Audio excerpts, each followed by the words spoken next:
Sumainyo ang Panginoon. At sumayin. Ang mabuting balita ng Panginoon ayon kay San Juan. Papuri sa iyo, Panginoon. Maikling pagbasa. Noong panahon iyon, muling napakita si Jesus sa mga alagad sa tabi ng lawa ng Tiberias. Ganito ang pangyayari.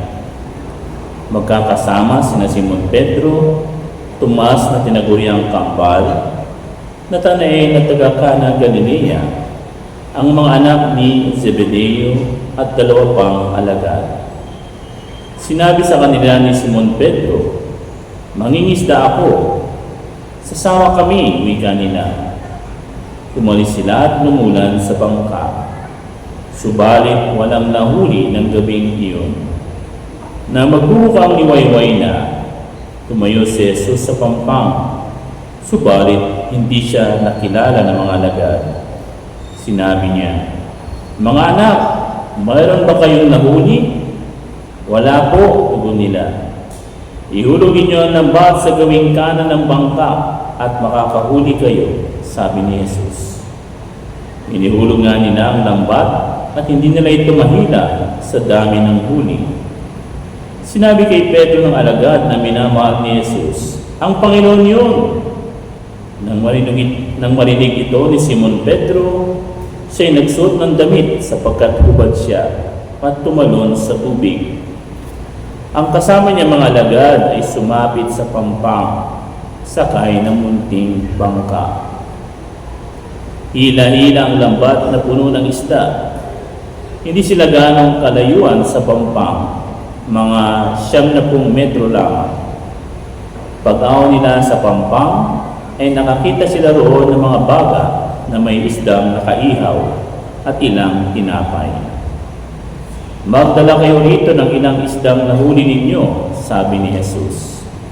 Kaya sumampa sa bangka si Simon Pedro at hinila sa pampang ang lambat na puno ng malalaking isda, 153 lahat. Hindi napunit ang lambat kahit gaano karami ang isda. "Hali kayo at mag-almusal tayo," sabi ni Jesus. Isa man sa mga alagad ay walang nangahas magtanong sa kanya kung sino siya, sapagkat alam nila na siya ang Panginoon. Lumapit si Jesus, kinuha ang tinapay at ibinigay sa kanila, gayon din ang isda. Ito ang ikatlong pagpapakita ni Jesus sa mga alagad pagkatapos na siya'y muling mabuhay. Ang mabuting balita ng Panginoon. Pinupuri ka namin, Panginoon, Jesus Cristo. Magandang hapon po sa inyong lahat. Magandang hapon naman po, Father. Batiin niyo nga inyong katabi, sabihin niyo, "Good afternoon, brother. Good afternoon, sister." At sabihin niyo, "Happy Easter." Yan. Alam niyo po, mayroong isang salita na alam ng mga kabataan ngayon na napakakilala. No? It consists only of 2 words. No? Yung isa 4, yung isa 2. Anong word yun? Yung move on. Minsan nga nagtatanong, "Naka-move on ka na ba?" Diba? Alam nyo, ito yung parang tema ng Ebanghelyo ngayon, lalo-lalo na sa mga apostol. No? Naka-move on na ba sila? No? Alam nyo ang ginawa ni Simon Pedro, Saint Peter, no? Sabi niya, "Mangingisda ako, total. Wala naman na si Jesus, tara, balik tayo." Bumalik sila sa kanilang dating trabaho, ang mangingisda bao. At sila ay nangisda. Para sa kanila, yung mag-move on ay yung bumalik uli sa dati nilang ginagawa. Wala ang Panginoon. At anong ginawa ng Panginoon? nagpakita sa kanila. Tinulungan sila na maka-move on. No? Na magpatuloy sa misyong ibinigay sa kanila ng Panginoon. No? Alam nyo, napaka-importante para sa isang Kristiyano ang mag-move on. No? Kasi ang buhay natin ay hindi dapat naka-stagnan. O yung bang, kaya nga sabi ni Pope Francis, naalala ninyo, our Catholic faith is not like a museum. No? Naalala niyo ba yun? Sinabi ni Pope Francis, ang ating pananampalataya, hindi museo. No? Kasi yung museo, maganda, ang ganda, no? Ito yung ginawa ni ito yung sinulat ni Rizal, okay, maganda yan. Pero, hanggang doon na lang ba? Magaganda na lang ba tayo? Tapos na? Hindi. Kailangan kung anong sinimulan ng ating mga bayani, kung anong sinimulan ng mga mabubuting tao, dapat ipagpatuloy natin. No? Kailangan mag-move on tayo.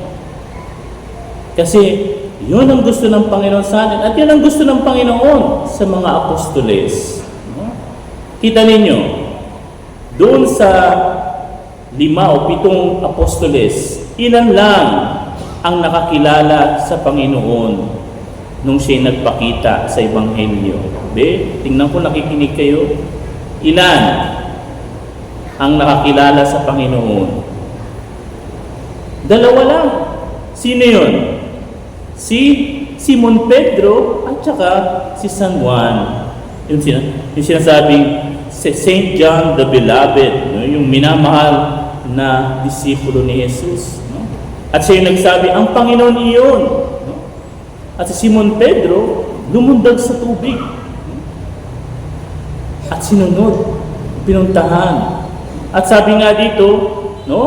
Isa man sa mga alagad ay walang nangahas magtanong kung sino siya. Tingnan ninyo. Bagamat harap-harapan na nila ang Panginoon, nagluto pa nga ang Panginoon ng inihaw. Mas masarap pa sa mang-inasal sa no? At saka tinapay. No? Pero tingnan ninyo, yung ibang alagad, hindi pa rin siya nakilala. Tanging si Simon Pedro at si Juan lang ang nakakilala sa kanya. Alam niyo kung bakit? Simon Pedro lang at saka si San Juan ang nakakilala sa Panginoon. Kasi silang dalawa lang ang talagang nakamove on. Yung 5 alagad, no? Kaya hindi nila makilala ang Panginoon at hindi nila maaninag kasi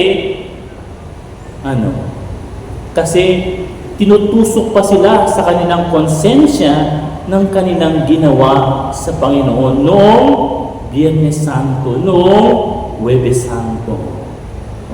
Anong ginawa ng mga alagad noong Huwebes Santo at Biyernes Santo? Iniwan nila si Jesus.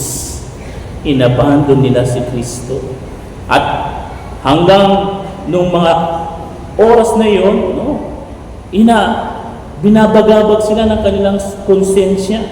At para bang tingin nila baka susumbatan sila ng Panginoon. Pero hindi. Hindi sila sinumbatan ng Diyos. Bagkus,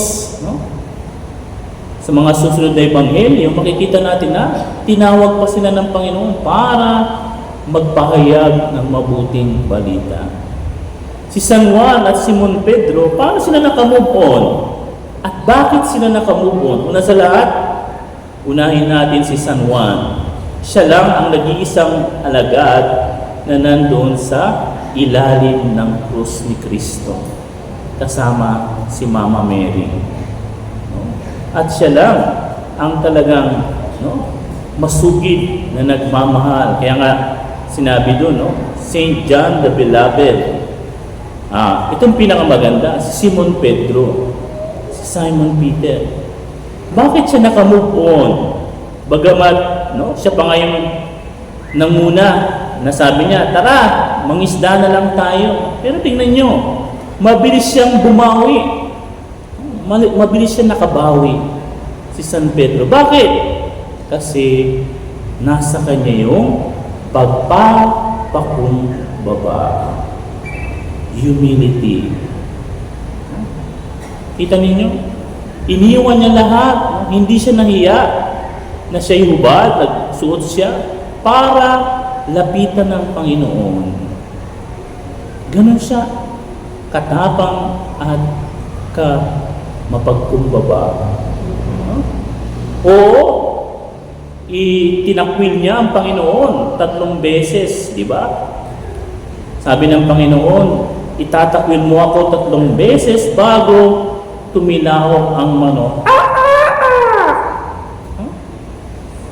At sabi nga ng mga ibang theologians, no? Sabi ng mga theologians at mga santo, no? Mas grabe yung ginawa ni Simon Pedro tungkol sa ginawa ni Judas. Bakit? Kasi no, si Simon Pedro mismo, no, ikinatuwa niya harap-harapan ng Panginoon. No? Pero tingnan ninyo, sino ang pinili ni Lord? Si Judas ba o si Simon Pedro na maging haligi ng simbahan? Si Simon Pedro. Bakit? Bagamat siya'y nadapa ng 3 beses, pagkat siya'y nahulog, anong ginawa ni Simon Pedro? Nag-move on siya. Hindi siya nanatili sa kanyang kasalanan. Hindi siya nanatiling nakadapa. Tumayo siya at humingi ng tawad at ipinakita ang kanyang pagmamahal kay Kristo. Sana ganoon din tayo. Kasi wala naman sa inyo dito, kahit ako, ang hindi nadapa sa ating buhay, ang hindi nagkamali sa ating buhay, ang hindi nagkasala sa ating buhay. Lahat tayo nadapa, lahat tayo bumagsak. Pero hindi yun ang tinitingnan ng Panginoon. Ang tinitingnan ng Panginoon ay yung ating pagtayo, yung ating pag-move on. At alam niyo yung kabaligtaran ng mga hindi nakaka-move on? Ha? Sino sa inyo dito nakapanood na ng The Walking Dead? O yung Train to Busan? Sa totoo lang po, kapag hindi tayo nakamove on, para tayong mga zombie. Ayan, no? Alam niyo yung mga zombie? Zombie! At alam niyo, maraming Kristiyano ang zombie. Bakit? Nabubuhay sa nakaraan. Nabubuhay sa masamang nangyari noong dati pa. Wait, sister, brother, bakit hindi mo pinapansin si kumare? Pag nakikita ko siya, naaalala ko yung ginawa niya sa akin. Kita niyo. Brad, ba't hindi ka nagsisimba? Naalala ko yung ginawa sa akin, narinig ko doon kay Father. Sister, bakit hindi ka nagsasad sa Mass? Ang sungit ng sister doon na sa akin, last time. Nung nakaraang taon, nung 5 taon, nung 1 buwan, hindi makalimutan. Hindi makapagpatawad. Anong tawag mo doon? Hindi ba zombie? Yun yung mga taong patay na nga o tapos na yung nangyari. Parating hinuhukay. No? Hinuhukay, inuulit. Sabi nga sa Tagalog, parang sirang plaka, paulit-ulit. Hindi ba? Hindi makamove on. At yun, no? Pag hindi ka nakamove on, yung mukha mo magiging zombie. Nakakatakot. Siguro hindi physically, pero spiritually, sa iyong kaluluwa, no? Inaagnas na. Bakit?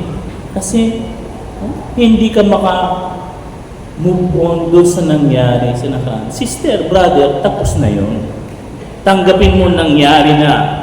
Ang importante, harapin mo kung anong nangyari. No? At patawarin mo, mahalin mo ang iyong kapwa.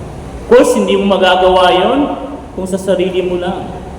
Kita mo si San Pedro, nagawa niya pang mag-move on, sa sarili lang niya hindi. Ang Panginoon ang tumulong sa kanya.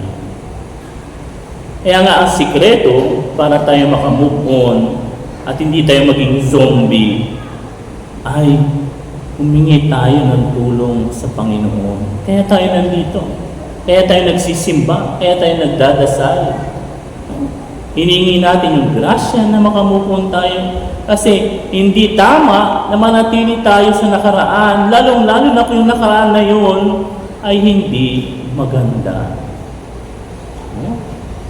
At hindi nakakatulong sa atin ng magbigay ng kapayapaan, ng katiwasayan sa ating mga puso. May mga tao, hindi ko alam, mas gusto nila na mayroong kagalit. Mas gusto nilang iwasan yung taong yun. Mas gusto nilang huwag mahalin, patawarin yung taong yun. Pero alam niyo, sa bandang huli, kayo ulit ang kawawa. Bibigat at bibigat lang yung loob niyo. Mawawalan kayo ng peace of mind and of heart. Kasi hindi niyo matanggap. At yung pagtanggap at pagka-move on, yun ay galing sa Panginoon. Kaya pag naka-move on tayo, walang ibang kundi si Lord ang dahilan at makakatulong sa atin. Kaya nga sana, sa ating pagpapatuloy ng ating banal na misa, ngayong linggo ito, tanungin natin ang ating sarili. Tanungin natin si Lord, Lord, naka-move on na ba ako? Yan, no? Sana yan ang ating tanungin hanggang mamaya sa ating pag-uwi sa ating mga bahay. No? Tanungin natin ang Lord, si Lord. At tingin natin kay Lord, Lord, tulungan niyo ako makamove on. Huwag ninyong hayaan, Panginoon, na ako'y maging zombie.